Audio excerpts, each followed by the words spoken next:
really interested in allowing the sound, the lights, the set almost become their own character and how they shift back and forth between these flashbacks that happen and the present moment. And especially since we're seeing the world from Peter's point of view, and it's hit him a little harder.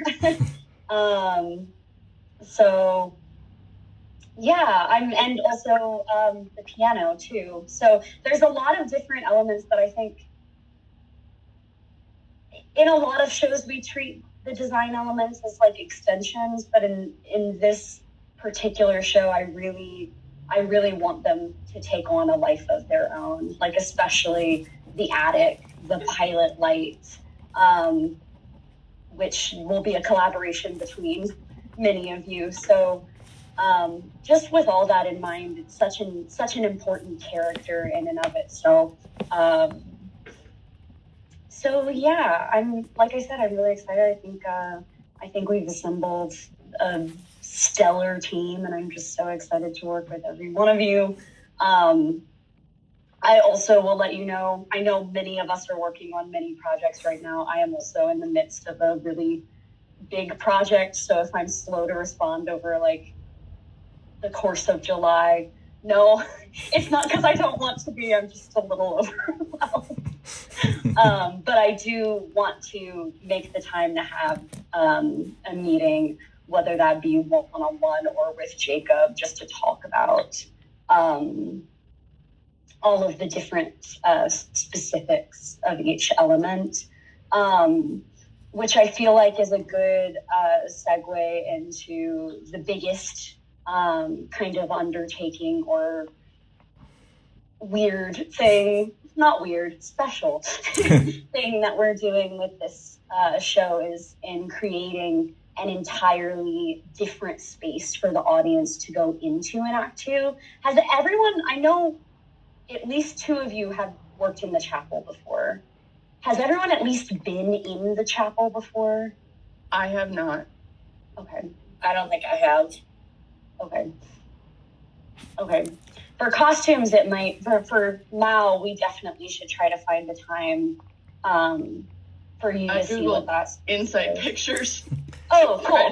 To try to educate myself. It was not as helpful as I hoped. So yeah, if we're able to get in there, again, my July also is no, it's about to get real bad. Or if there's a show that's going to be happening in there, we just go to the show.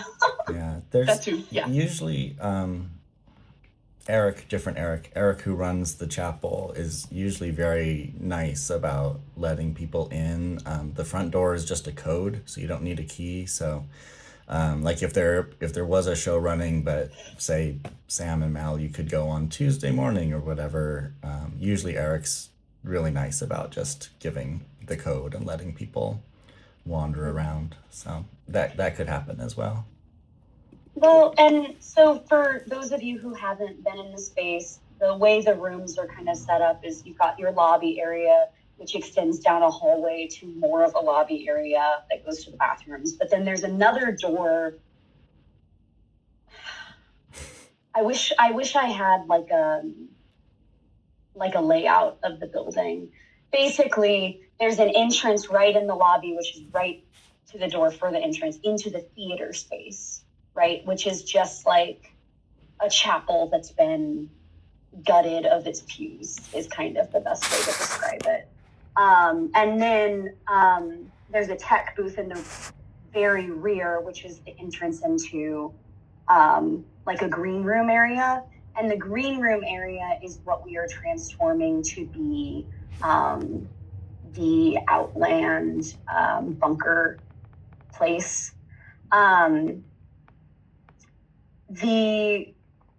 The audience will kind of go through in like a circle from the lobby just straight into the Outlands, and then after Act Two coming back into the chapel where actors are usually entering the space. So the big thing about that room, and we'll figure out what's possible as we go through, but I do want to do everything within our power and budget to transform that space. Like it does have that harsh lighting, which works. But I think we can go through and even make it more specific. Just so that it feels more like an intentional space and not just the green room. And I think that's possible. I don't think we actually will have to put too much money into making that happen. I think it's more just about how we set it up.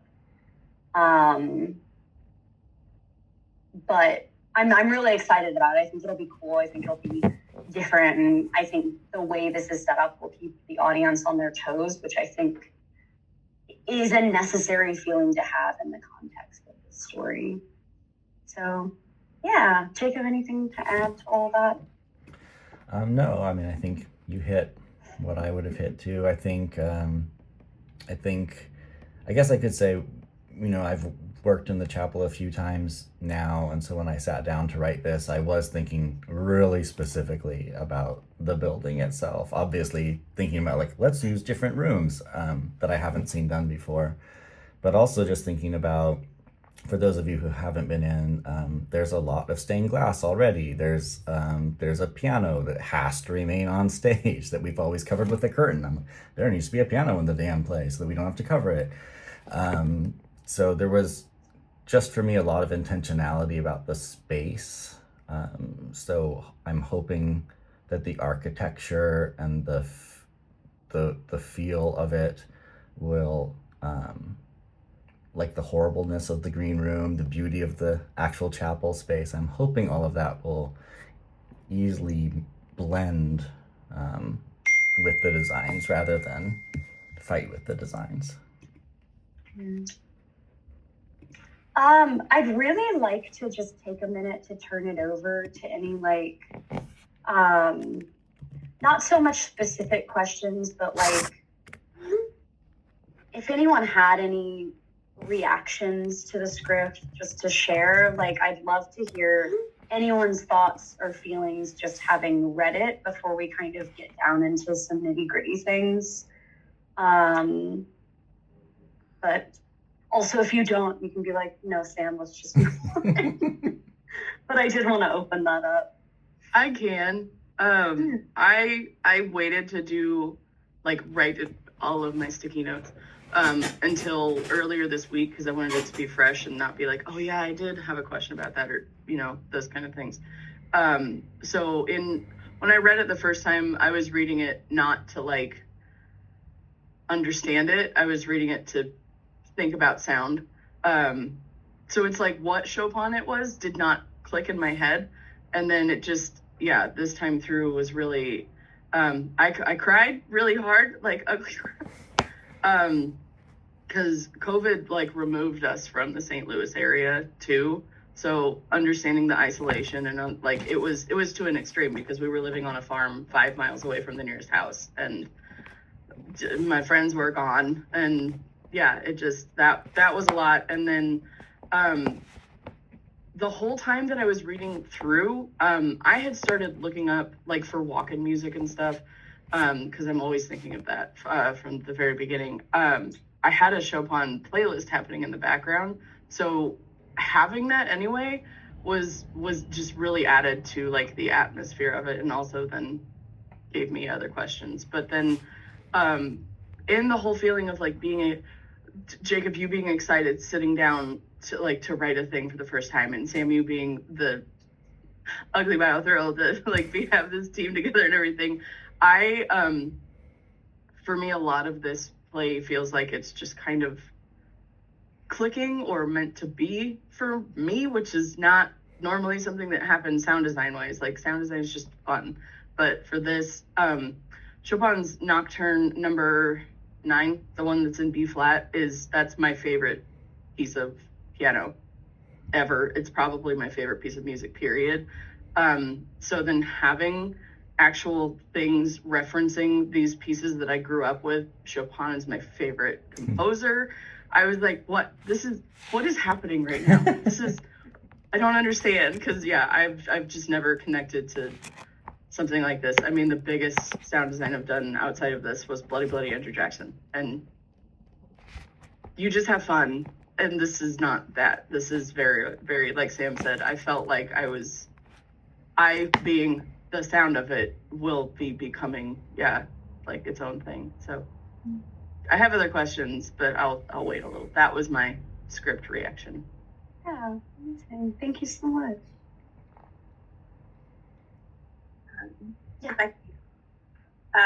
As someone who was also teaching at a university during the pandemic, a lot of like the very practical matter of this play was like, yes, this is a thing that I think at that time people were very aware of people, like, because my mom's a nurse, so like I like people in healthcare, I think people were really aware of. I think K through 12 education, people were aware of like teachers risking themselves. But I've been in faculty meetings where people were like, I'm the age group that if I catch this, I could die, and you're encouraging us to go teach in person. At the time, my dad had a heart attack, so I had to like not see family. So even though I'm younger, the younger age group, and I think a lot of people like unseen conditions and being encouraged to teach, and then be like, do I disclose my medical condition? And I think when you talk about like the going to where, like, I think a lot of us really did sever personal connections to keep teaching in person or risk our health and our lives to teach in person.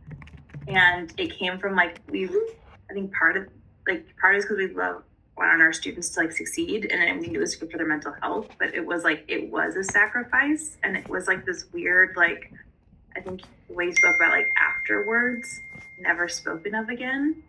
That like sometimes teachers like, and like will talk to each other, be like, yeah, isn't it weird how the administration like never thanked us? There was never any version of like, you sacrificed and it was worth something. And so, but then you can't spend your life being like, I don't know. So it was kind of it was interesting seeing someone talk about that, like some of the lines in the script was like, yep, that really is how it was. I think also when the aesthetic of it is that we often, as people who teach at universities, romanticize what we do, and that dark academia aesthetic of like, I love a bookshelf full of like, I really romanticize my job. And I think this play, the aesthetics that are described here really matches that. And sometimes like part of the reason why we put ourselves at risk and do all the, and like strain ourselves is because we've romanticized it. And I think, what does that romanticization like kind of, to me, I don't know if you guys have read the John Green book, Everything is Tuberculosis, that just came out. Highly, highly, highly recommend. But a big thing is about how like they romanticize the ideals of tuberculosis. Like, so the symptoms of tuberculosis have become a lot of female beauty standards of like thinness, pale skin, red lips. There were symptoms of tuberculosis that were romanticized. And like the idea of like, Lord Byron had tuberculosis, so like that disease got very romanticized. And to me, that really that whole idea of like the romanticization of disease in academia and the tuberculosis, how that happened hundreds of years ago.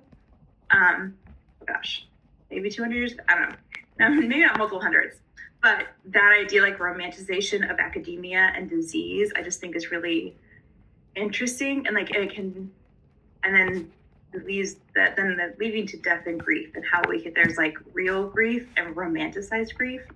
That's kind of like those are the thoughts that are kind of churning in my head right now. So I'm excited to work with you all, and excited to see how we play with like harsh reality versus romanticized aesthetic.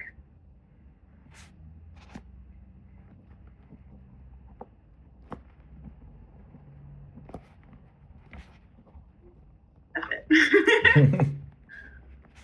For me, reading through the script, it really just, I felt a lot of that grief, a lot of that guilt of trying to decide what is the right thing to do, and feeling like somebody is gone, even though they're still there, because he's still haunted by Tommy, of course, but he's also haunted by things that were in the past, like his relationship with his daughter, and this expectation of how the world could be, holding on to those books that are banned now by Black poets and things like that, and feeling things being taken out of your control. Like, he's literally holding on to the only thing that he can control, which is staying in this house, even though it's not really theirs anymore. It hasn't been theirs, and it hasn't been theirs in the sense of what it was when Tommy was there and alive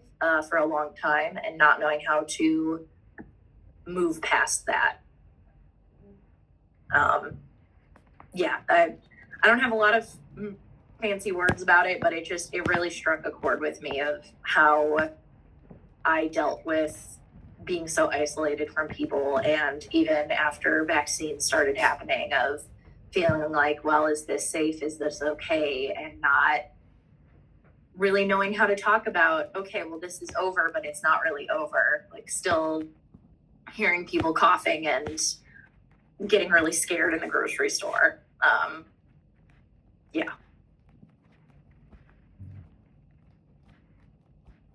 Yeah, I need to do another deeper read and try to remove my like design tech brain, because my tech career means I often read my first read of my script is always like, oh, and how are we gonna do that? Or like, oh, what's this thing? And I'm like, so I don't like get into like the emotional side of things as much.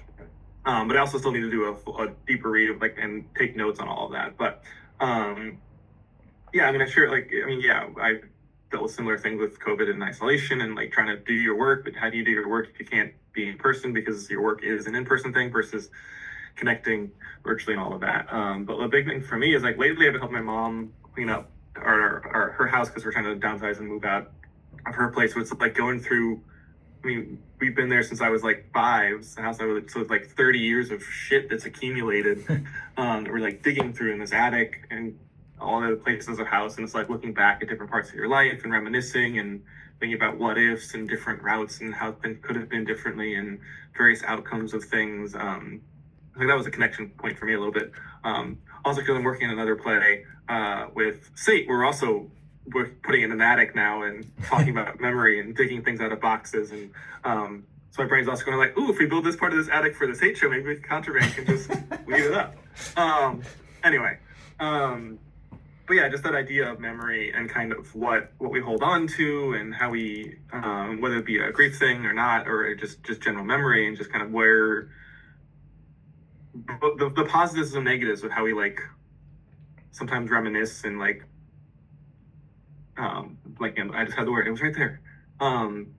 We like fixate on like what if sometimes, and like sometimes that's a nice thing and nostalgic and it's like helpful, and sometimes we fixate on possibilities and things, and it can be in a negative way, and there's like pros and cons to some of those things, and that's yeah. So like the memory thing for me in particular, I think is a big thing that I was popping in my head when I wasn't thinking about technical things. But and it's funny because the title, whenever we were doing the workshop, was Attic of Memory.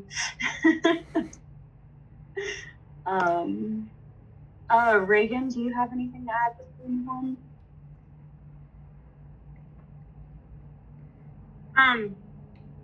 It was interesting to me because I had moved out for the very first time during COVID. So that was interesting, trying to, look at how my life was going to be now as a hold up individual moving out for the very first time, trying to figure out, adult life. So that really spoke to me. And I haven't read it recently again since then. So I'm excited to revisit it, but yes. Fantastic. Jacob, is there anything else you want to add before we kind of get down into like broad strokes design storytelling ideas? I think I've said a lot.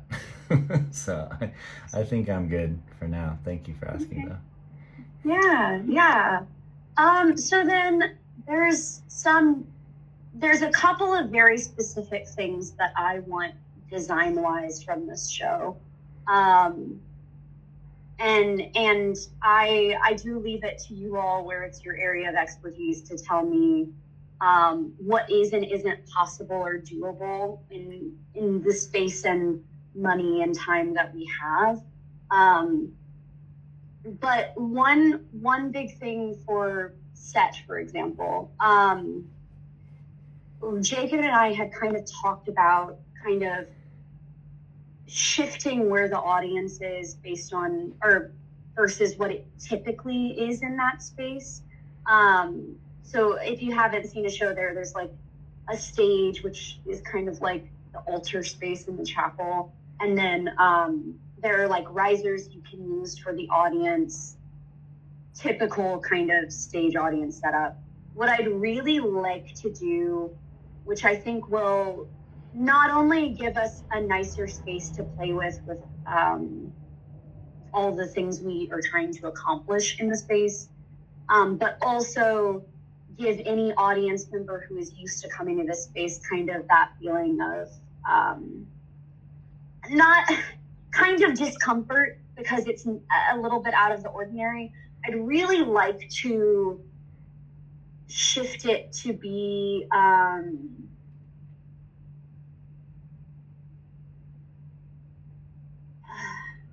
sorry, I'm trying to find the best way to describe it. I'm such a visual person.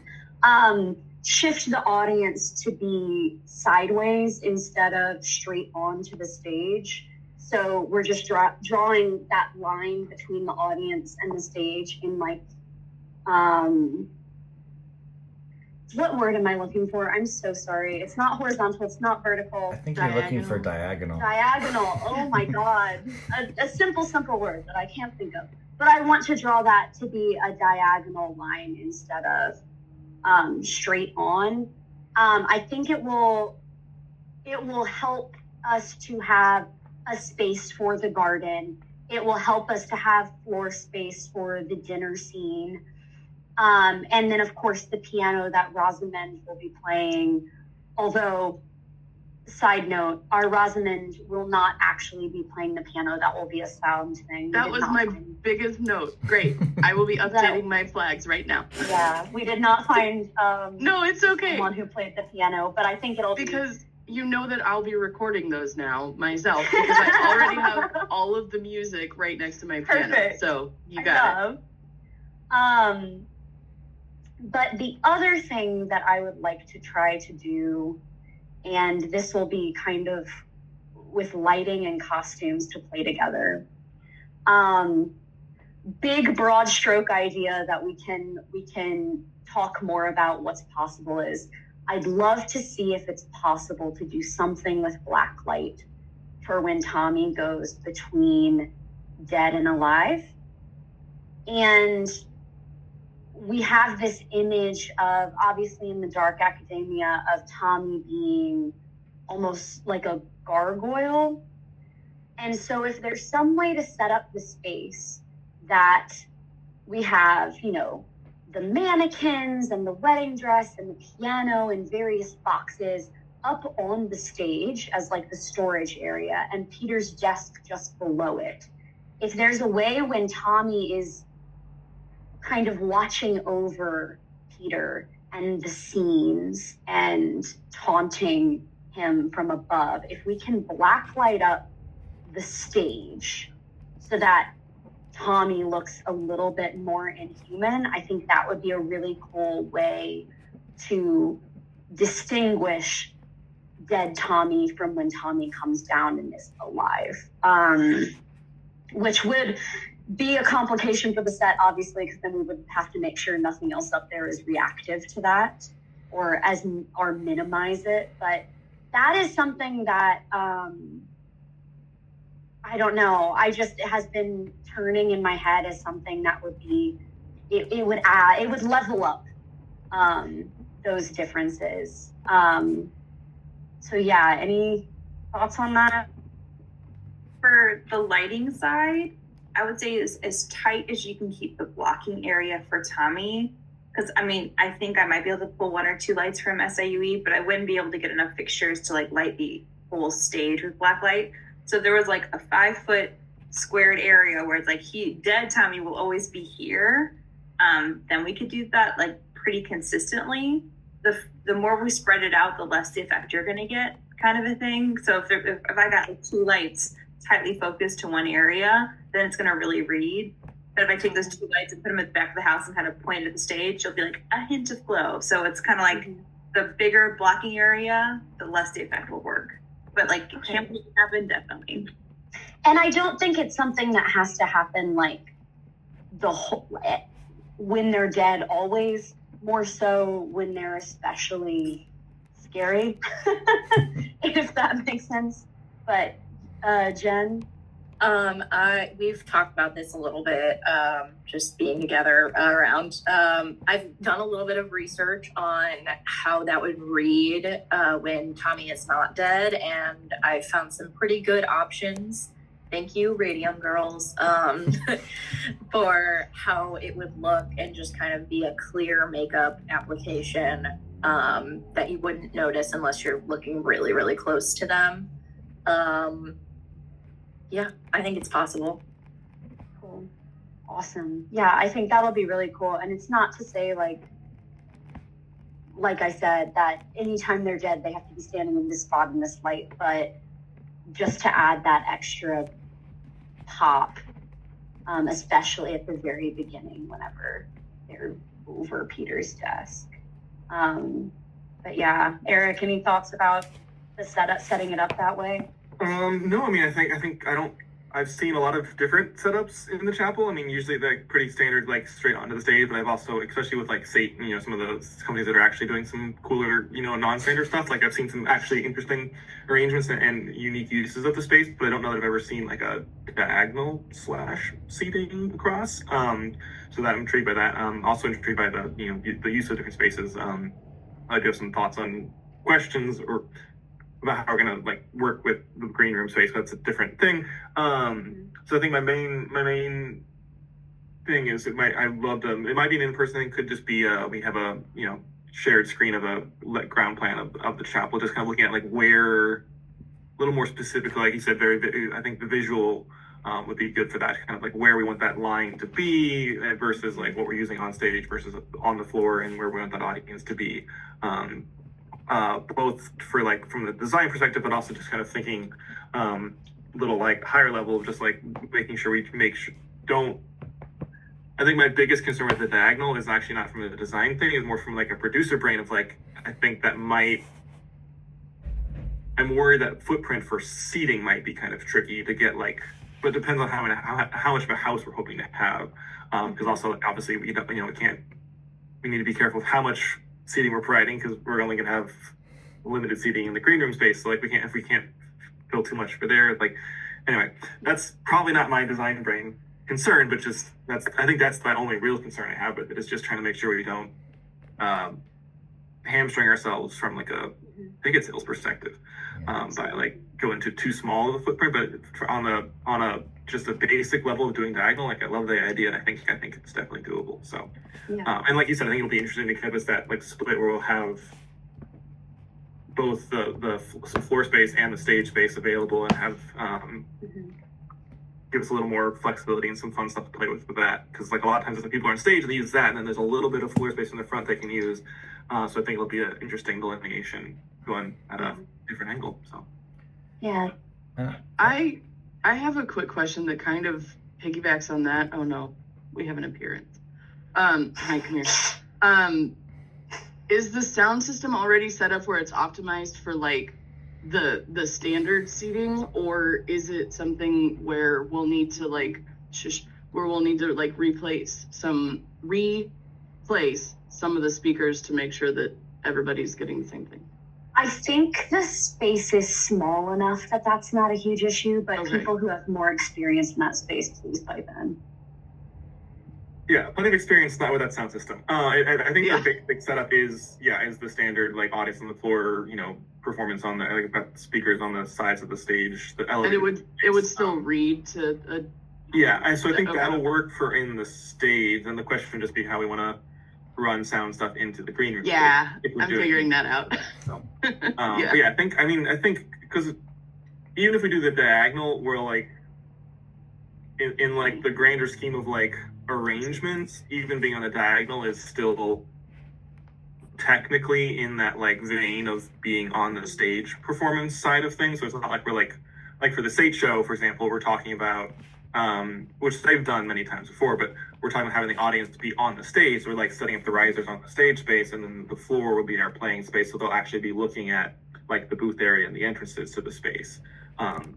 So I don't know. Again, I don't work the sound system in there, but I think we'll have to like flip it to the other side or something. So we're not just blasting the audience from like right. Yeah, that's what I was worried, is that like people at the back will be like, oh yeah, no, it's great, because that's where the sound booth will be like hearing things and setting levels. Obviously, when I set levels, I have other people move around the space also for me to check. But yeah, I was like, well, none of the soundscapes are like, you know, nuclear war or anything. So I won't be literally blasting anybody's ears out, hopefully. But also the piano concerto, like the concert, yeah, that could get loud, especially at the end. So, yeah, cool. I think, yeah, I agree with, let's get in the space and we'll play around.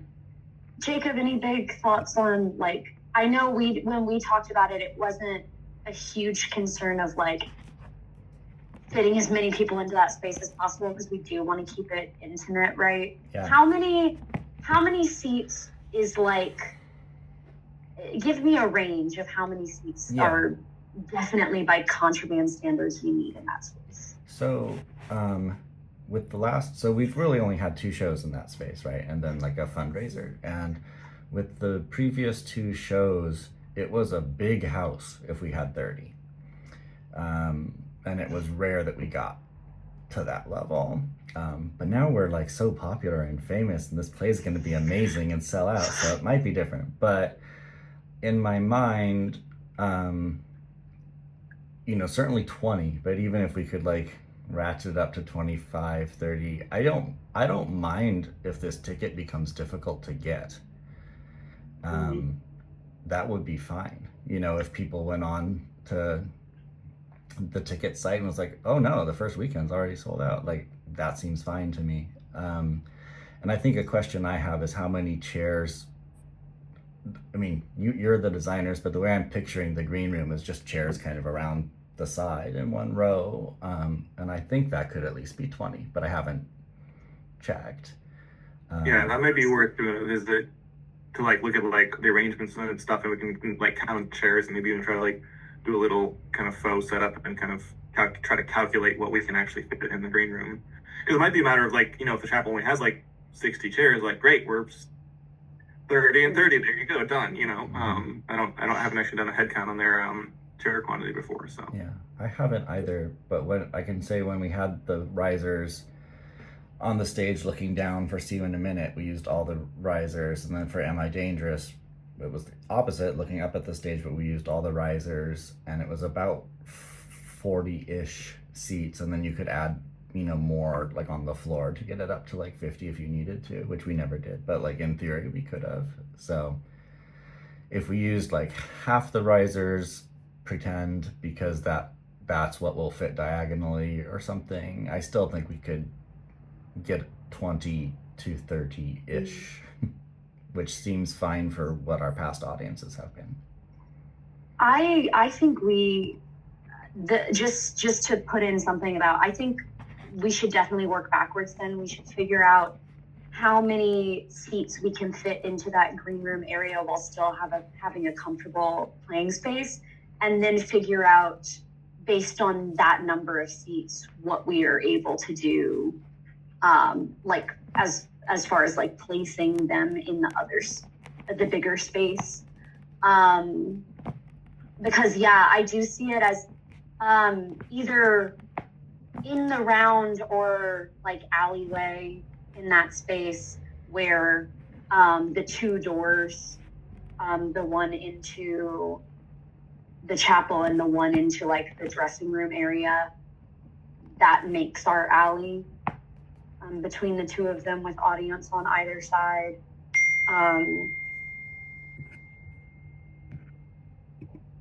But I'm just picturing that space in my head. I think we could even get away with 2 rows of seating on either side and still have enough space for what I'd like to do. Do you think in that space are we gonna like black out the windows, or like I know, like or like cover up the windows, or are we gonna keep those open? Like I would like to do that. I think another way that we could really transform that space is some sort of like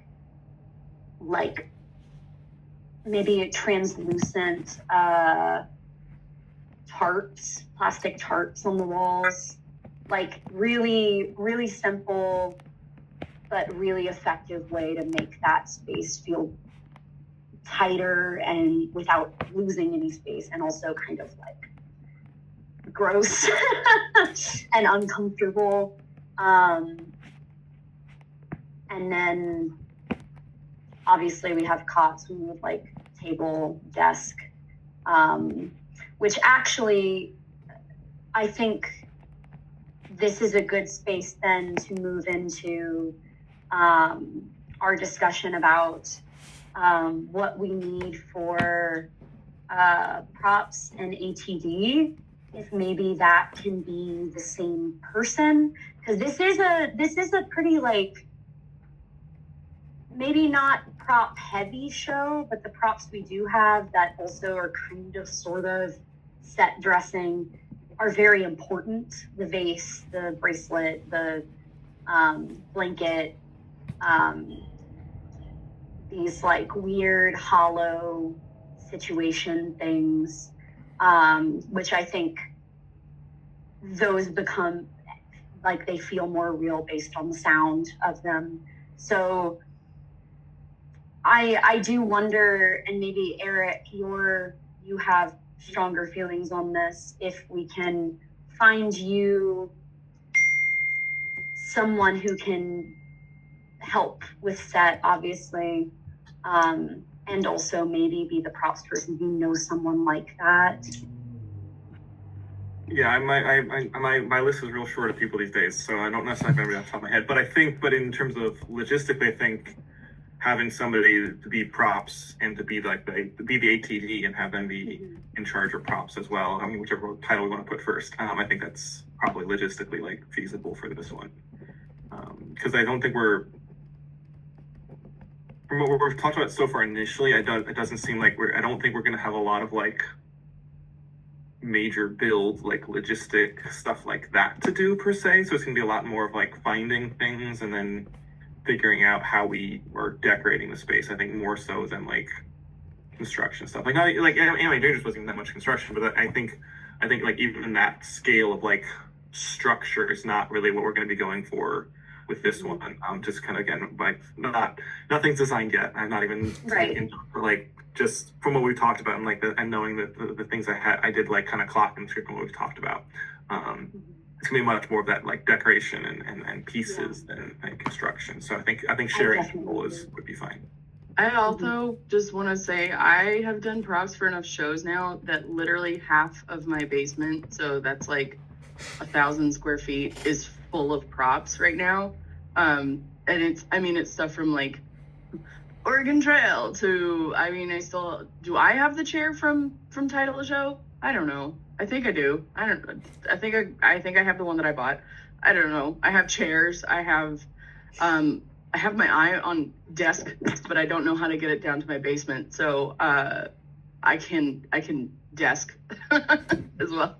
But I also don't know how to stay in my lane when it comes to production. So I absolutely will offer helping out with anything that you need set design. I've done set design and painting so much. And building. I have not done set design. What am I talking about? Set building. So if you need help with any of that stuff, or if the props person needs help acquiring things, I have things and so many bookshelves and books as well. And they look old. Like I have the ones that they are almost falling apart, which I think would work. Yeah. I think that'll be good. Nice Lots looking of ones, books but in this, yeah. and papers, and I think that'll be really nice. Cool. Awesome. And if you needed any of them to like go along, like you said, Sam, like each of them has like with the hollows. Yeah, if you want to loop me in on conversations when we decide what the things are, those are some of the notes that I have that I'm like, how? Right. And yeah, if we want to Yeah. all talk, Cool. so that because what a Oh. thing looks like will change how I make it sound. Sounds, If that makes yeah. sense. Which reminds me, Jacob, you had you gotten to talk to Ellie Shreddy about those kinds of things from See You in a Minute? No, I have not. Okay. But that's. I don't know if we have to. I just thought I'd ask. I don't think we have to, but Mal, just for your background, my previous play was set in the same world, but during this pandemic, so 2041, and Ellie Shreddy directed and did the sound design. So she would have some of the sounds for like what the hologram sounds like when it rings or whatever. Cool. Yeah. But I don't think they're. I mean, this is 5 years later, right? And ringtones change, so like I'm not. Yeah. I'm not concerned with like it being the same, but Mhm. I assume she still has those cues if you wanted to hear what they sounded like in that other play. Yeah. Cool. Can you? I mean, can are you trying to connect create a us? contraband cinematic universe where all the plays are interconnected and have like? Yeah, this is it. This is my new plan. No, not really, but it's Now you happening. need a third. It's happening This against is my you. will. I'm sorry, I didn't mean to. You were saying something about Mal. I didn't mean to. Oh yeah, Jacob, can you connect us then so that I can not just cold Definitely. Facebook message someone and be like, send me your sound. Definitely. Or if anything, like if you want to send Mal the same YouTube link you sent me of See You in a Minute, and we might not even have to bother Ellie. It might just be like if you Yeah. want to just see what those were in the context of that show, just for reference. Because Yeah, and then like if you there's said, we don't need anything to I use do, those. yeah, if there's anything I do officially want to pull, and I'm like, nah, this would be the same, because the bum bum bum ba da da da da da da da da ringtone still does exist, and it was like the first one. So some of it I might take and like edit to age it up, I guess is what modernize it. We're already modern because it's far in the future, but yeah. Which But I'd like to brings me listen first. Yeah, oh, that's all. I'm done. it just brings me to the most interesting part of the show that I think is going to be a challenge, but a fun challenge for all of us, is marrying the futuristic with the dark academia, which I think not necessarily that will be extremely difficult to do, but I think it will definitely be a fun challenge that we just all need to be on the same page of what that ends up being, so that it's a cohesive world. Although the attic, I think,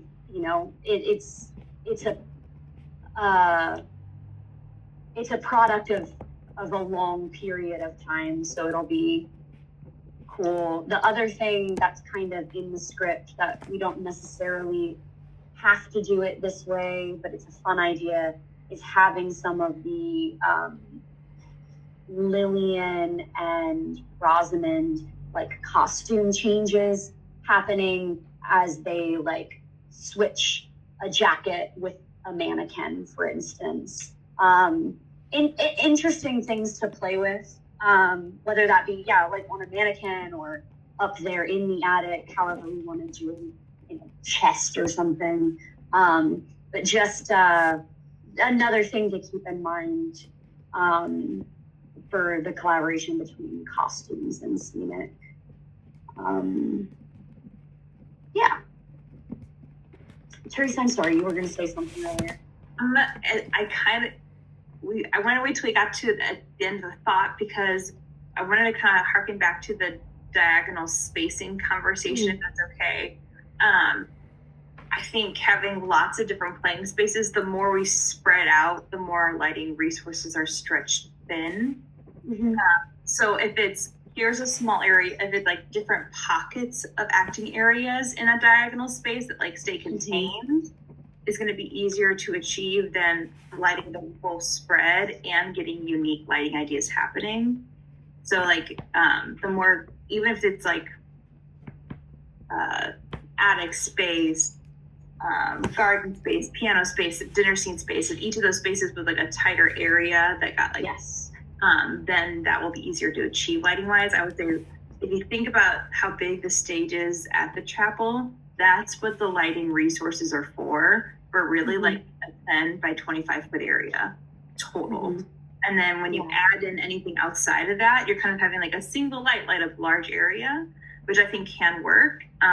But if the more like when we block and space those out, if more they can be like contained pockets, it will be easier.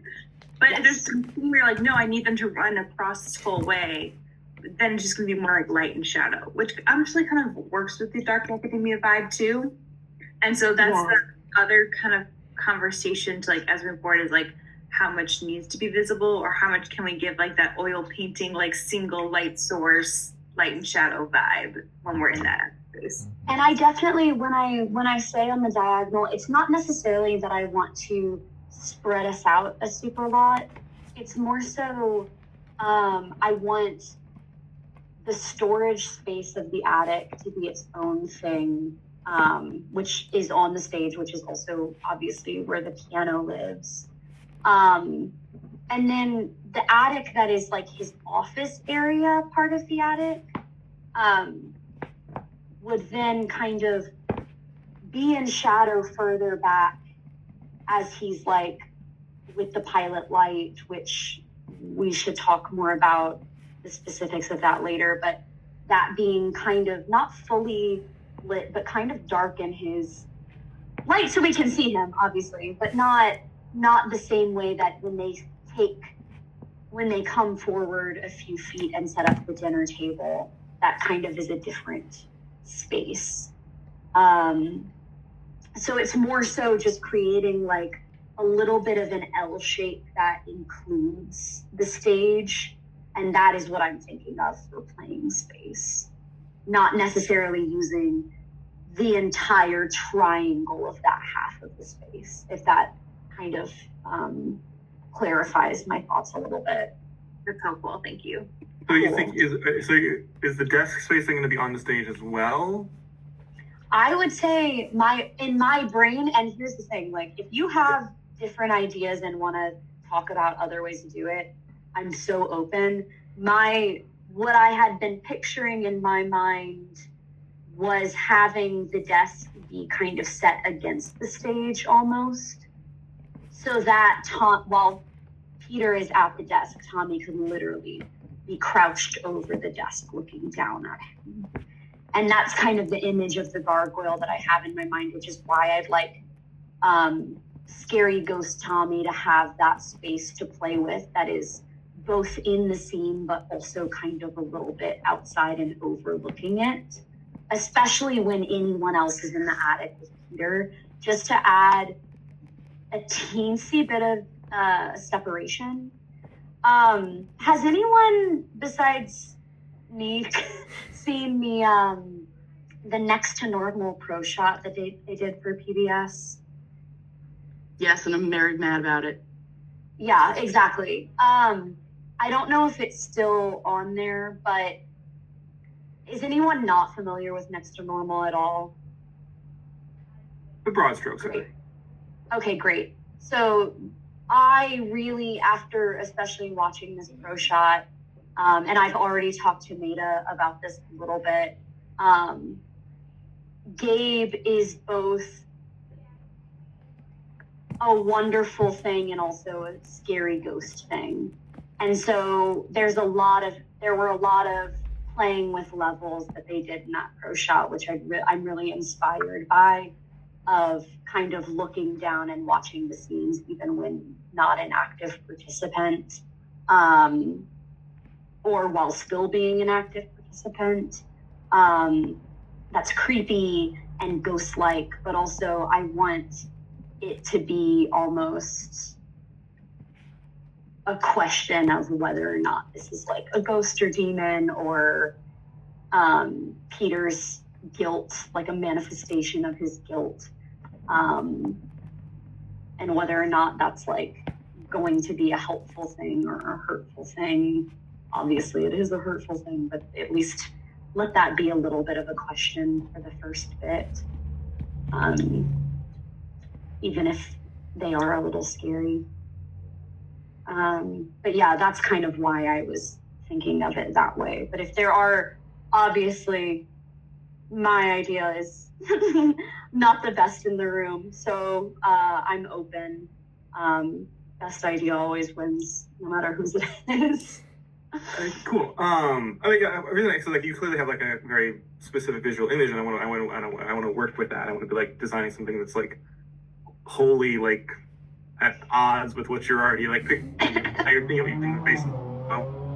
Like to try to like, first question with directors usually is like, I'm like, what are you like thinking about like for space? Like, do you have any specific movements you want to do, or like actions you have, or like uses of space? So when I'm doing more of the physical design, I'm not just again designing in a vacuum, but we're kind of working with any thoughts you already have.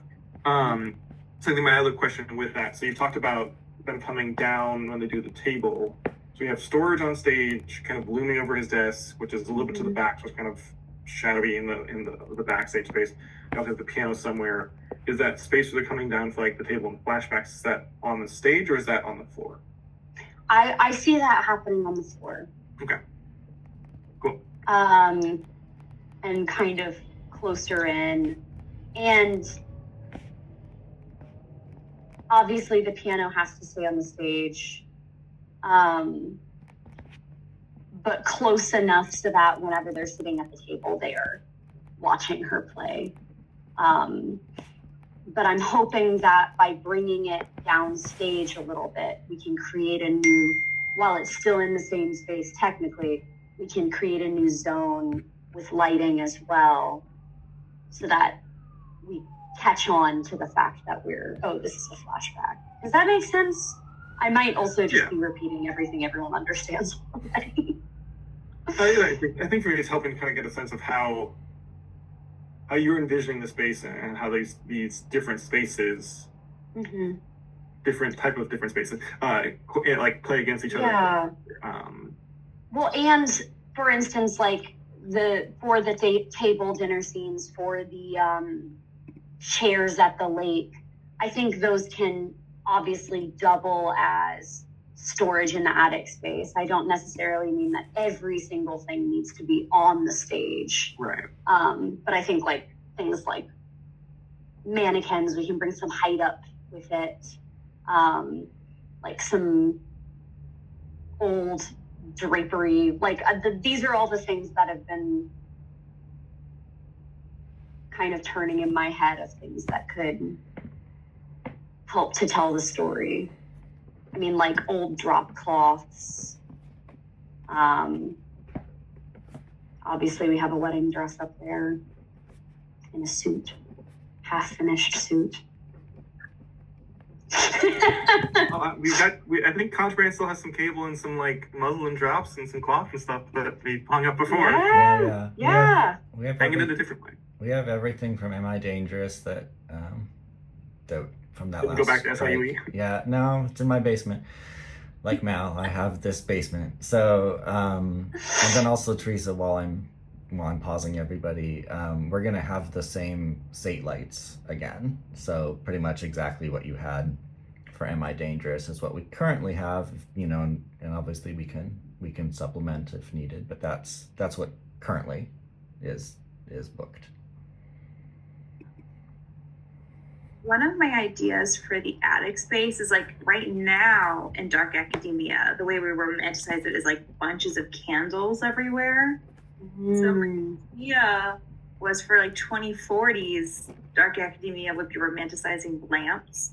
So what if like the attic was full of like a bunch of old lamps, so that like when we're in the attic space, all the old warm lamps turn on, like they were, because all the lines about carbon tax, we can't do candles. So I was like, what if it's like romanticizing lamps of our time?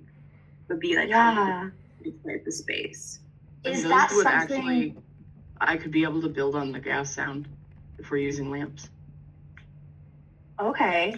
Is that something that we can hook up to the system so that they can come up and down with the cue?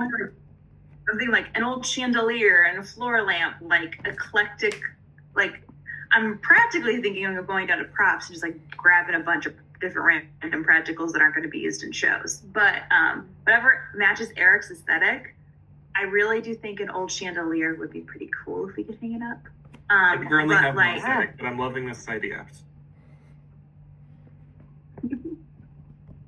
So it matches what you're kind of thinking. Yeah, I mean, so then that kind of like that cluttery attic, you know, bookshelf. Like it's like half like. It's like half like. Has anybody seen Knives Out? Like the like attic library room. Yeah. It's basically just like an attic room, like low ceiling, like angled ceilings, but it's like bookshelf, like full bookshelf walls, like library off, like office space. So like my current like movie brain vision is like half that and like half like your old like storage attic from any 80s movie where it's like the like flat ceiling with like boxes of clutter and just clouds of dust, and it was kind of a weird mix of those two. So having just like clutter and lamps and storage, I think definitely fits into that. And fits with that idea of romanticizing a thing, but also not going against the carbon tax by having open flame, which we also can't do in the chapel anyway. So Yeah. Stained glass that exist. And I think that if we can pull the stained glass aesthetic to the lamps as well, like I know that that's going to be more difficult to find, but like lampshades that kind of also have that stained glass, like a Tiffany lamp, I think that could be a really good way to tie all that together. The one thing that I will say about the lamps is we need to make sure that his desk he needs the pilot light to be able to work at his desk. He needs to do it by the pilot light. So that's just the one thing that I'll say. That maybe not necessarily changes it, but as far as specificity placement goes, does that make sense?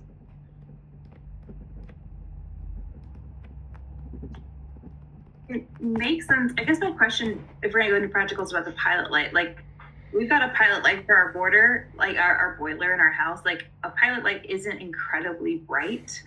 Mm-hmm. Like it's just like, and often it's enclosed, so we get like a small LED, like small light or something in there, like a tea light or something. But Yeah. it's not gonna be yeah. something like it's not gonna be like it's gonna be a very small little light source. I mostly mean for storytelling purposes, not necessarily that it would be lit physically by that. If that, like for in the context of the show, he is using the pilot light to. so that piece just needs to be more like physically. That piece needs to be more in the desk space than in the storage attic space. Right, and the lamps can't be super close to the desk, or else it's kind of like, why does he need to use the pilot light? Gotcha.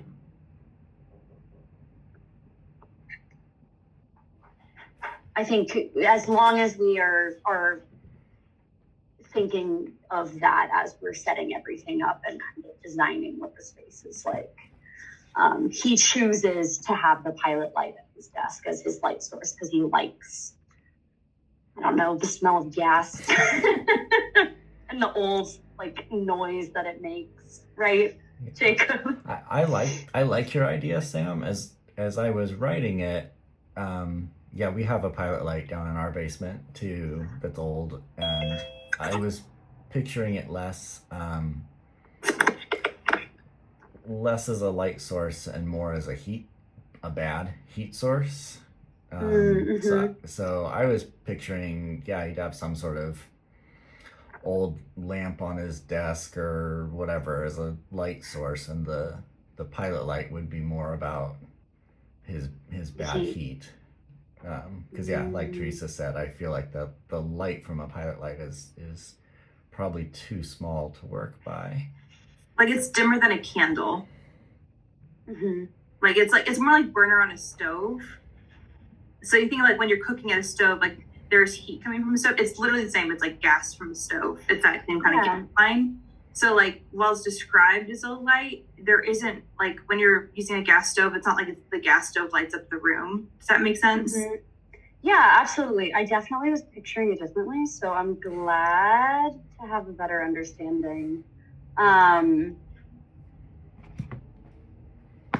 Okay. I'm literally looking up. And they're also usually so far in there too, so that just like errant drafts won't blow them out and blow Yeah. up the house. Yeah. Right. Yeah, but yeah, Spoilers. even the light that would come out of it is so blocked because it's so far inside. That totally Okay, didn't no, trigger I something understand. because Michael left the stove on the other day. It's fine. But yeah, Oh, children. Okay, no, I completely understand. I just was picturing something different, so that makes sense to me. Thank you.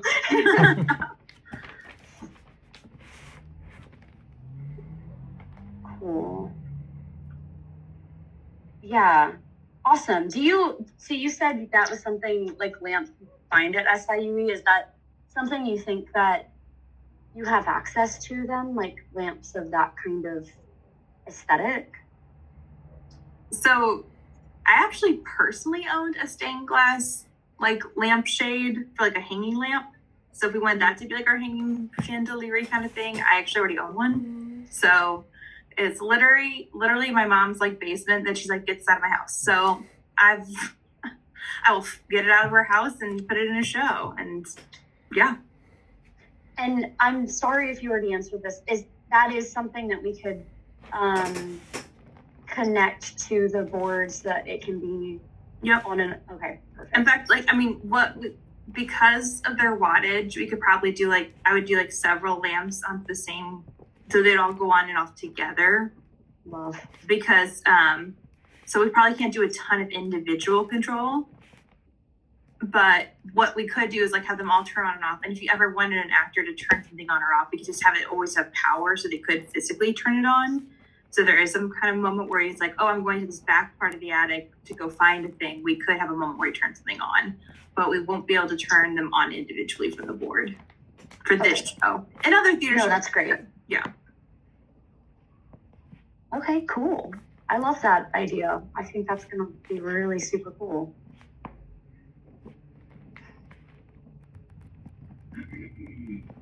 Awesome. Honestly, that's the majority of what I wanted to talk about.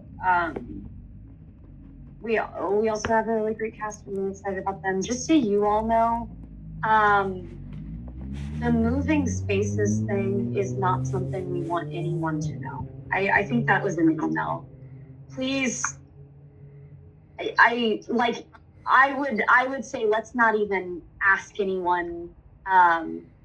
Like I know Eric, you work in that space a lot. Like I don't even necessarily want us to be kind of going to people and being like, oh, we're doing this thing. What are your thoughts on like how to do X, Y, Z? Let's try to. I just don't want it spreading around. I want it to be a surprise. We are not even telling the actors that we're doing this, and we won't be until we move into the space. Not that it's like this huge blow up thing, but I think the more that comes as a surprise to the audience, the better of an effect it will be. Yeah. So, Yeah, I think the other side of that coin, I think logistically speaking, we might want to or need to have a conversation with Sage, because I know they store a lot of stuff in the corner of that room. mhm.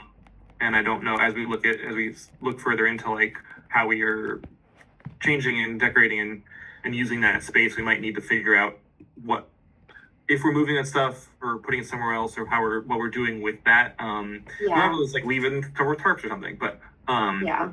that might be a conversation we have to have with like Ellie and Rachel, just to be like, Right. hey, so we're doing this thing, we're using this space, and you got a lot of shit in the corner that's going to be in our way if we try to do that.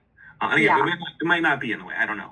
Yeah. But just that would be the one caveat I would think to the. Yeah. That makes sense. Totally heard. I think that can be also when that conversation happens, it's a lot closer to the actual show, and we only talk to those two, and we make it clear like Yeah, and this is not I think something I think they would be in the. I trust them. Like, yeah, I love them. exactly. Yeah, and you know. So like they'd be into Yeah. it. Yeah. I think they Yeah. would. And Oh, they'll be excited. in my bad playwright set, all of that Sate stuff in the corner was just like the random stuff that Tommy and Willa have to like go out and repair whatever breaks Yeah, down. like I said, I mean, we can potentially, like, if we are able to use the space. I think my big thing was just like it does take up a decent amount of real estate in that corner, and so depending on how we want to, like, especially if we're trying to put a bunch of cots in that space and fit audience. I didn't know if we might need to move, like maybe some of that needs to go in that little hallway down. But I also don't want like block an exit, so like Yeah. um, Yeah. because maybe we always figured out and not talk to them at all, and just like, hey, can we move some of this stuff in the corner, and then not Yeah. have, And I think they'd be chill about it as long as we're not like damaging anything. yeah. Reagan, what was that? Sorry. I do have to hop off to head to rehearsal, but I will send all of the notes that I have taken to you all when I get a free moment. You're the best. Thank you so Thank you much. all. So nice to meet you if I haven't met you already. But yeah, all of that makes sense, Eric. Thank you. I But have yeah. a sound question about which this isn't, like, I think everyone might be able to have input on. So I do have, they're both here. I do have 2 of the laptops that do the Q Lab. If we're not able to get the sound systems connected, because that's what I want to try to do, is somehow remotely get the sound system in the theater to connect to the speaker that I bring for the green room. And then I have other ideas too about that if we can't do that. But are we opposed to having like 2 sets of sound cues like being run from the 2 different computers, like one of them being in the green room and then one of them being in the at the sound booth? And I can make them blend together in that way. I wish Reagan didn't have to go because you're having. Sorry, Reagan is going to be the person who is running the boards, correct? Cool. Yeah, mostly correct. So, Mal, that was always how I was picturing it. I didn't even know you could do it remotely. So, like, I was like, oh, well, that would be easier.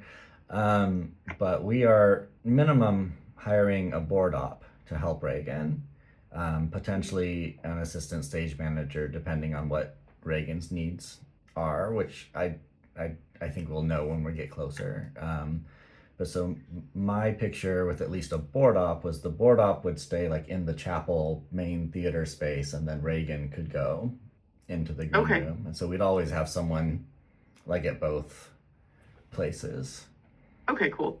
So I'll plan on keeping them separate and having the 2 computers ready to go. Yeah, so Reagan will be doing sound in both spaces, and we have a board op that's going to be at the light board computer, essentially. That is my current belief. Yeah, so I'll take some Mal in the order. So the state lights are run off of a laptop that's running the ETC software version. So usually what it is like there's like 2 laptops in the stage room sitting there going like lights and sound and hitting spacebar and Yeah. yeah. Cool.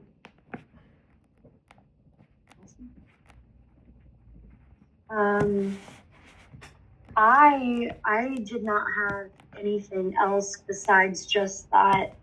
I would like to find time in the next 2 weeks to have one-on-one conversations with everybody. And typically, my availability is kind of like in the lunch o'clock hour, noon to 1, for phone, or weekends if you need an in-person. So I'll send an email out, and if people want to just kind of think about how much time you need before conversations happen, or if that's something you want more immediately, up to you. I'll find time to make myself available so that you have as much time as you need before that first rehearsal. I do, at the very least, want to have, for the first rehearsal, dimensions to tape out for blocking, obviously. And at the very least, like, us all to be on the same page as far as, like, mood boards, any images that you find that you just want to text me or email me in the moment, even without context of like, this made me think of the show. Like, I love that. I'm a very, very visual person. I might send a few as well. Like, ooh, I found this lamp. If we could make the whole space look like this lamp aesthetically, like that's kind of how I visualize things. So I'm always open to that. I'll make sure everyone has my phone number if you are a texter more than an emailer. And then I would love for that first day, that first read through, if you all are able to, if you want to be there, I would love to have you there. Not only to read through the script, but also present any images you want to present, or mood boards, anything like that. We can talk more about like what the time constraints are of that, but if you didn't know, we will be at Winter Opera Space for the rehearsal process. Yeah, Jen's fine. If you don't know where that is, that's in Creve Coeur, right? 1283 Research Boulevard in Creve Coeur. Creve Coeur. Okay, cool. Little bit of a drive for me, but I hope that's convenient enough for you all. And it's a really, really great space, so I'm really excited about it. So yeah, any other thoughts, questions, ideas? What day is the first day of rehearsal? Remind me. That's a good ass question. That is Tuesday, September 2nd. It's the day after Labor Day. Starts at 6. Perfect. Typically, we're doing 6 to 10s. Jen, if we can come up with I don't know what your timeline looks like before that first rehearsal. If you want to do measurements at that first rehearsal, or if you'd rather people send you their measurements ahead of time just so you can start early, what would you prefer? I can get you all their emails so you can send something out if you have like a sheet. Probably sending it to them, and then if they're like, I don't have a tape measure, I can schedule one-on-one. Okay, that would be fantastic. Cool. And then, I would love for you to, as we get closer, kind of let me know, fitting schedule-wise, since we're already all in the same building. Very helpful. Yeah. That way we can make sure people are called when you need them, and you have the time that you need. For sure. I think we won't have a problem. Just to say it out loud. Cool. Any other things? Yeah. Just one practical thought concern. I don't want to necessarily make us have the whole conversation, but just something to think about is that when we're moving from space to space, how are we accommodating people with mobility aids or mobility needs? And maybe those are the audience members that they could purchase that kind of ticket. Maybe we do warn them that there's going to be movement, so they can say like how they would prefer to do it, like go in front, at the front of the group, at the back of the group, or like, well, I think the surprise is really exciting. If I was like, had a mobility aid, that surprise might not be quite as exciting if I didn't know going in. So just a food for thought. But yeah, thank you, Teresa. I think that's really important. I think accessibility in every way is really important. And I had thought about this.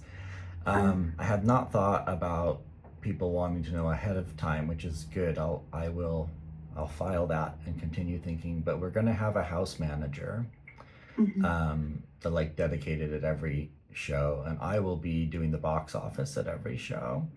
Cool. So, and I know, a number of the critics I know have mobility issues. So I was also planning on making sure there were plenty of chairs in the lobby. So when people are like stuck in the lobby, they can sit, and some of those things. And then when the audience is moving, I was hoping between the house manager and I that we could assist anybody who needs assistance. But you're right, that surprise might not be as fun. So I'll think that through. thank you. Yeah, I think definitely how to word like the same way we will give a warning if there's flashing lights or loud sudden noises, how we word the warning without also giving things away. It might be worth looking into how Sleep No More describes their immersive experience and see if they've got any verbiage that we could use as well. Since they are the standard when I think of spaces that are different for different areas of theater. Mhm. That's a good thought. Cool, thank you.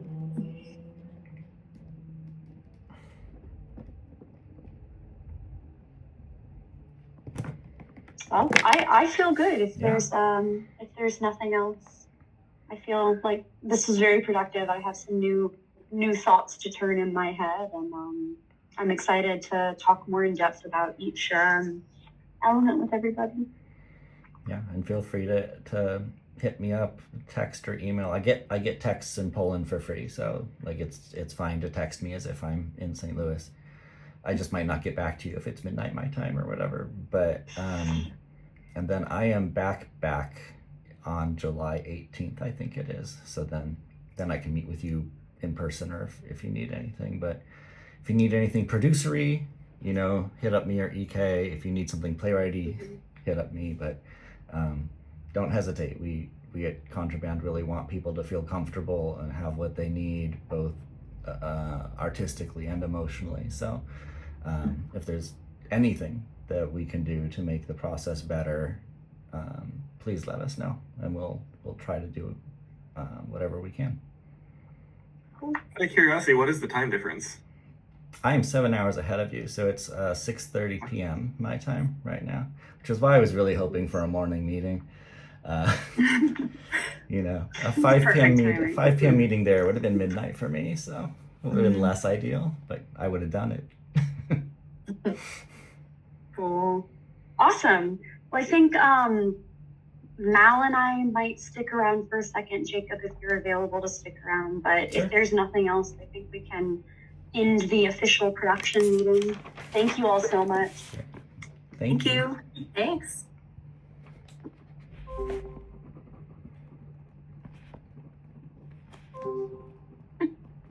Yay! Thank you. Hey. Yeah, absolutely. Yeah. So, Jacob, sorry, are so that- you? Oh yeah, go ahead. Sorry. I was just gonna say, Mal is working on a lot of other things. So if you are able to spend a little bit of time talking about the sound specifics. Yeah. Cool. Since we are done with everything else. Most of these are Sam questions, but some of them also I do need writer input.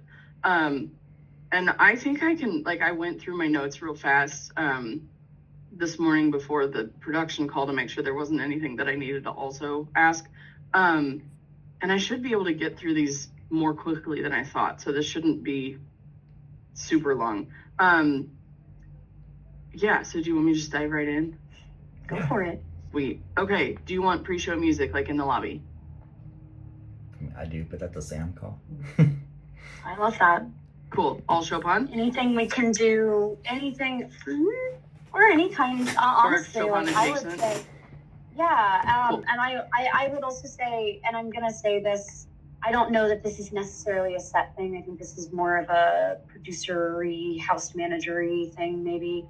The more homey and comfortable we can make the lobby, I think the better for everyone. I almost asked that, and then I was like, don't know if it counts as an everyone. If we're redecorating or if the artwork that's there is I think so. Yeah. There. I think that what's Yeah. there is good. It's more about making sure that people are seated. Yeah. comfortably. because then I also, I have to move 5 things around because I stacked and I shouldn't have. I put together a potential playlist already.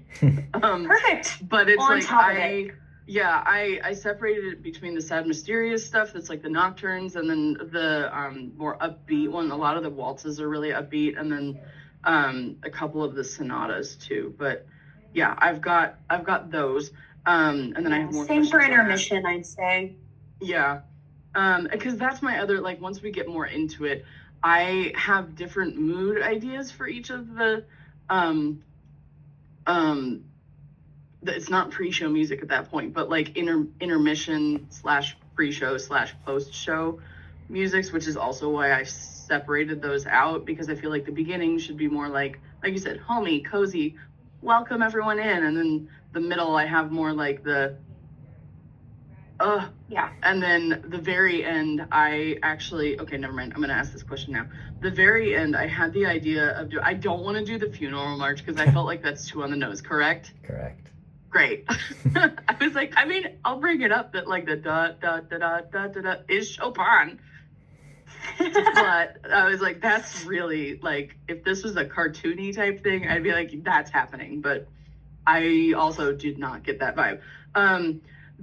Chopin does have a farewell waltz though, that it's very, I played it right after I got to Tommy's death and was like, oh,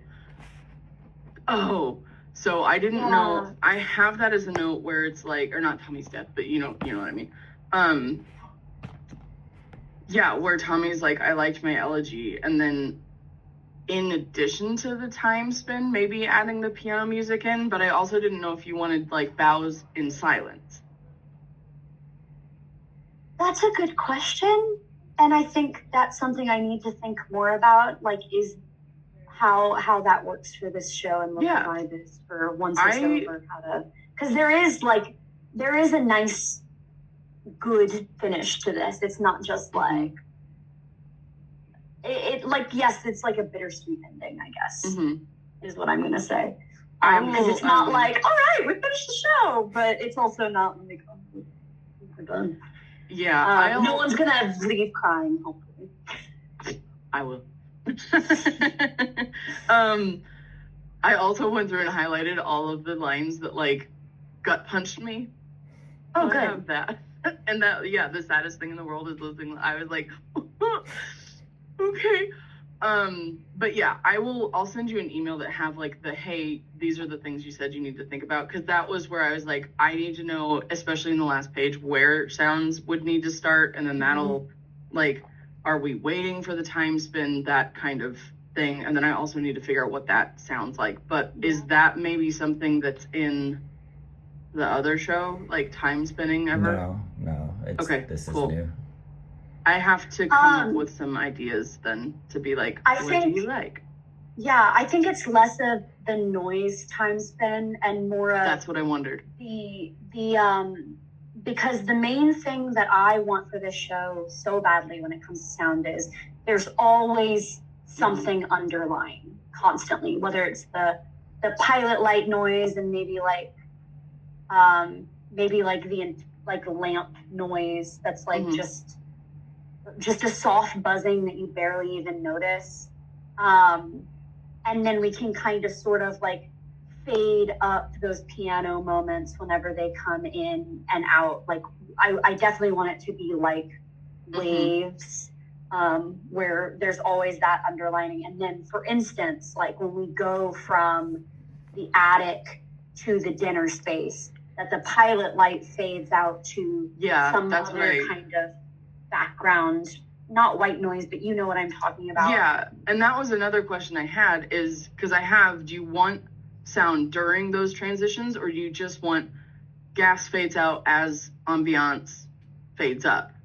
Yeah, I think the way that we're doing these flashbacks, you don't know that that it's a flashback at first, and then all of a sudden you were there in it. Like a like, super subtle we're here crossfade. Yeah. I think so. I think if it's more of like a it'll lean into the cartoony thing, which I don't think is what we're going for. The same thing like going to the lake, like we're here and then all of a sudden we're at the lake and he's even like, wait a minute, this was a year ago. Like he's even confused about how the flashbacks work. And so I think we can keep them a little more vague, and then we'll do more with the lighting as far as that's what I wondered. I have bigger one changes. point. I'll get to it, but I have one point where I have a complete silence. I'll get to it. When Louis and Tommy switch out, do you want any kind of sound cue for that, or is that just happening? I think we'll do I think that would be more of a lighting. Like, great. Unless okay. you have any big ideas for how the sound changes. It was gonna be like the difference in how like the train just went off that I could like kind of sort of hear, and like those kind of sounds versus I feel like after or during the pandemic it would be quieter and then just add a few more sounds, but I also didn't want that to be too distracting. I'm towing a real fine line between distracting and ambiance. I think if the ambiance were to change slightly when Louis is in versus when Tommy is in, but I don't think it should be. I think it would be something that goes with the light cue that they switch at the same time every time they switch out. Okay, I'll but do something it's like really subtle. barely perceptible. Yeah. Yeah. Okay, then I'll record the piano. Oh, the first time Rosamund plays, so it's I'm on page 22. It's the Rosamund plays. It is beautiful, blah blah. And then they just did. Peter had recommended the scherzo, but then Rosamund's like, no. Do you want something that is Chopin like, so that when she says, "Good," what is it? As good as the Chopin. You want something different than Chopin, right? What do you think, Jacob? I don't have any. I mean, it should be different than the Chopin, but do you have like a thought of what that is? I didn't have a like particular piece in mind, but I did think it should be something classical, not necessarily Chopin, but something. I can write something. That'd be I cool. didn't like the way I sounded when I said that. I'm sorry. No, that'd be that'd cool. be cool. I could write something. I don't know how to make I love that. No, I Okay. love that. Anything Okay. that's like classical sounding, or if it's like we take a classical and change it to make it more her own. But she is Yeah. a classical concert pianist, and so it should definitely be I was going to have it classical sound feeling. like Chopin still because it's oh no, that's what I wrote down. But no, I'm not taking phone calls. But yeah, just kind of modernize it, not in a like microtonal way or anything because it's a piano. But yeah, I'll write something. And then how long do you like? For 30 seconds, 45 seconds? How long are you thinking on those? I know she's supposed to play a full piece, but I'm like 4 minutes of music is a lot as an audience member. Yeah. Will you write that question and those page numbers down so I can think about I it? need Yeah. a different color. And I have a note. I appreciate that. You're gonna be purple. Great. I have a note on that as well. When there's a scene where we get to see the end of Tommy as dinner scene, so I think it needs to be recognizable. That's one of the things I worried about writing that stage direction. You know, is the audience going to pick up just from her piano playing that now we're back to the end of that dinner scene? So Yeah, that that's one the I do think concern I have written down as being a Chopin, and I think I also asked which one. I have an idea for which one. Okay, so then in writing, so Rosamund plays It Is Beautiful. Does that mean that this should be more of a lush, closer, not one of the sad nocturnes, but like the mood of like fantasy impromptu kind of feel? Is that the kind of vibe? I don't know that I know what you mean. I'm sorry. I'll send you YouTube links. Perfect. Cool. Cool. All right, so that covers that one. I just have to tell you guys, whenever it got to Rosie saying, kids seem like a lot of work, I wrote down, it was at this exact moment that my youngest interrupted me for the 764th billionth time today. I was like, dude, I just want to get through these notes. Please stop. And I was like, that's really funny that it happened there. Okay. Okay, yeah. So then, when we get to the lake, do you want it like cross fade, so slowly fading out the gas leak, or the first time we're at the lake, do you want the gas sound to stay there? Because when we first get to the lake, it's like, where are we? I think they even say that. Maybe. Yeah, Peter says something like that. Yeah. Yeah. So do you want me to leave it? It's not going to be to the point where people are like, I still hear gas. But Is that something that we could play with hearing both? oh, totally. Great. Yeah, that's a Love simple that. like mute. Okay, how does this sound? Cool. Yeah. This one, try both, and then lake sound wise, I don't need to send you that question. Obviously we will hear water lapping at the edge of the thing. How many other sounds do you want? Do you want bird sounds? Do you want bugs? Do you want the occasional fish jump? Yeah, I mean, I think I trust you on that Okay. of like what's gonna not be distracting. Okay. Can we I also just- didn't know how severe the pandemic was, if it was like COVID where everything thrived. Like Yeah. wildlife Sure went did. off during COVID. Also, though, this is the man-made lake, correct? Correct. So yeah, that's where I'm like, how much Mm-hmm. do I add any wildlife, or do I just add water? Do you want me to send you that question? Yeah, let's keep thinking Okay. about that. And then, do you mind if we actually skip around to the music specific questions? Just because I know for Jacob, that's probably the things you'll Yeah, have more. the next question that I have is also a Jacob question. Perfect. Are we pre-recording the AI voice? And Jacob, what is your idea of what that sounds like? Yeah, I mean that my intention was to pre-record it and just have Okay. it be a cue, and And I just pictured it Is like that someone that we cast? yes, it'll be Willa. Okay. Cool. Yeah. All right, I will find time then to record all that. And FYI, there are rooms at the opera space that I bet you anything we could ask nicely to Sweet. go into that room. It's not quite soundproof, but it is like a smaller space. I mean, to use for voice lessons. The space at the high school for TOS was also not fully soundproof, and that worked. All of those worked just fine. So yeah, I'll just bring that same setup. I have a better microphone now. So cool.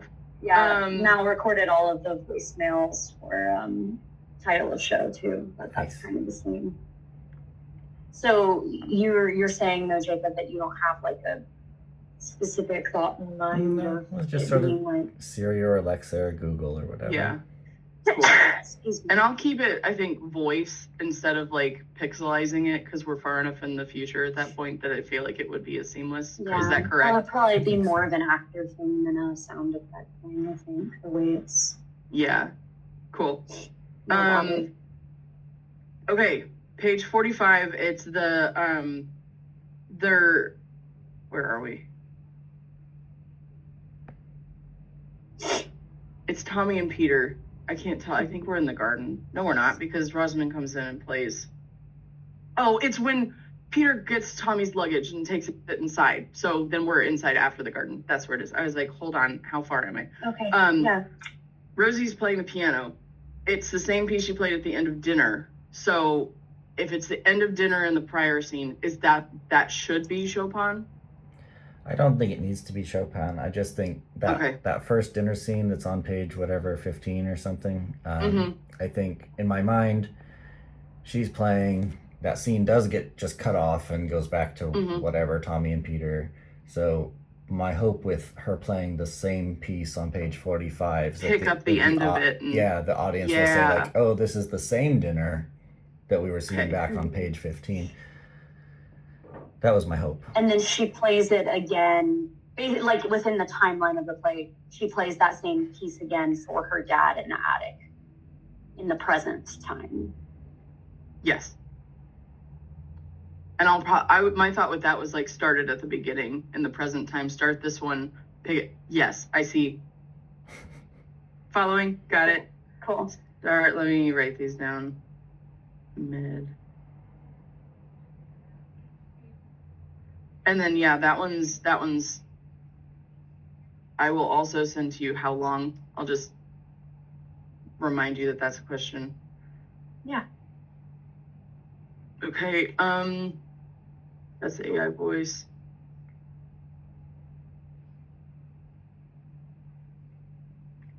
The happy little trills. I said it and it sounded like happy trees. Yeah. Is that also just something that she's like writing on the fly? Or like not quite scales, I don't think, but like. I can just pull something out of one of my etude books. Yeah, I thought she was Yeah, just kind of yeah. like happy doodles. Yeah. Cool. All right. Yeah. Okay. Any Which I specific love. music is just noodling. I will have so much fun with that. Hooray. Okay. Yay. Ooh, I also circled, have you ever thought about what an orphan would risk to please adopted parents? And I just wrote, ouch, because I'm adopted. And oh my God. Hmm. Why? Okay. And then with the noodling, I'll make sure that I make it extra long because I know that she gets cut off. So I'll make sure it's longer than it needs to be.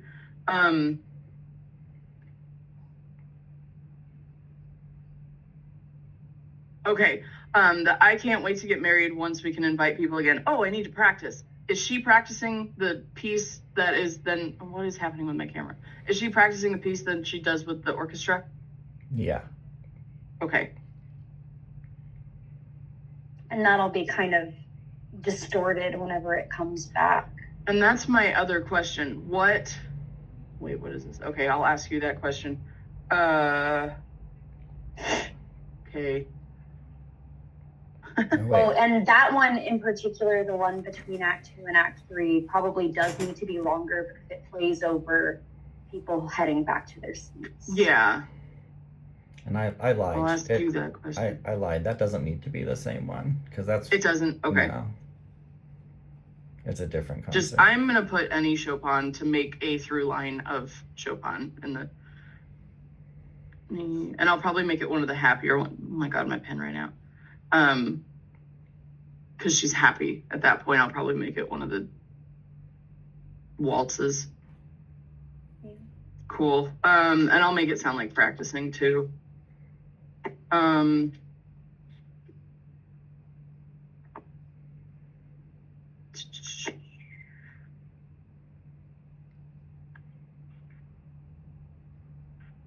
Okay, so yeah, the sound is playing as they enter the theater. Yeah, Sam?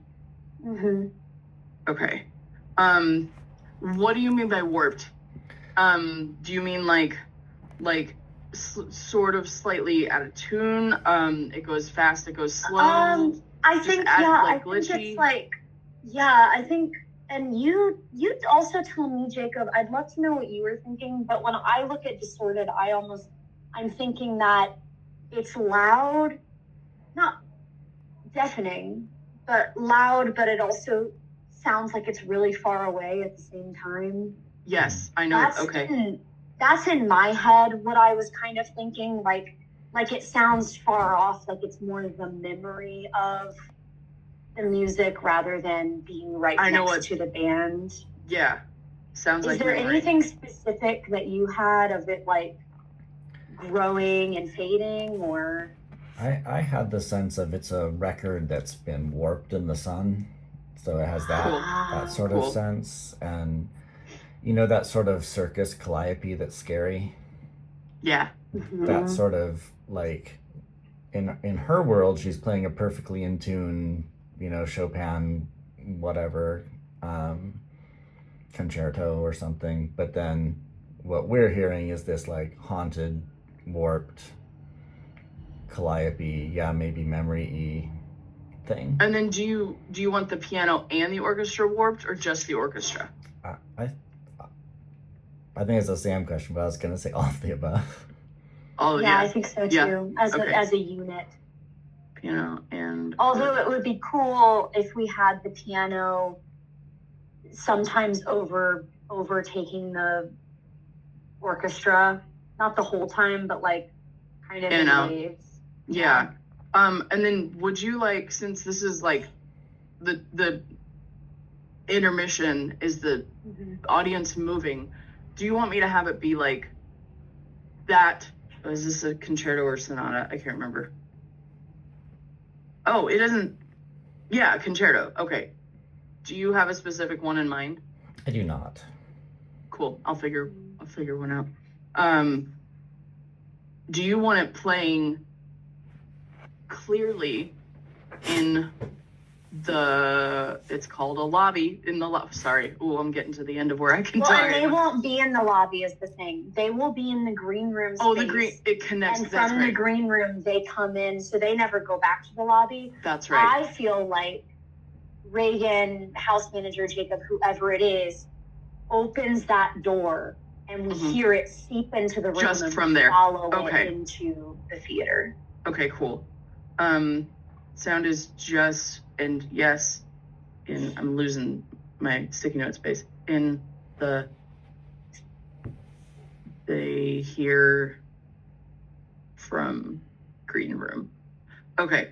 And then how big is, I'm not talking about our audience. How big is the audience that is listening to the Hollow Concerto? Like thousands, I'd say. Thousands? Right? Okay. It's like a huge concert, outdoor concert, Jacob. That's what I was like, because I'm gonna make it kind of sound hollow and distorted, like the records I did grow up listening to that are like the concertos, that were like, that's kind of almost an icky sound, but okay. And then never mind, I won't go into the technical of what I'm doing. Great, I'll make it sound like it's coming out of a computer.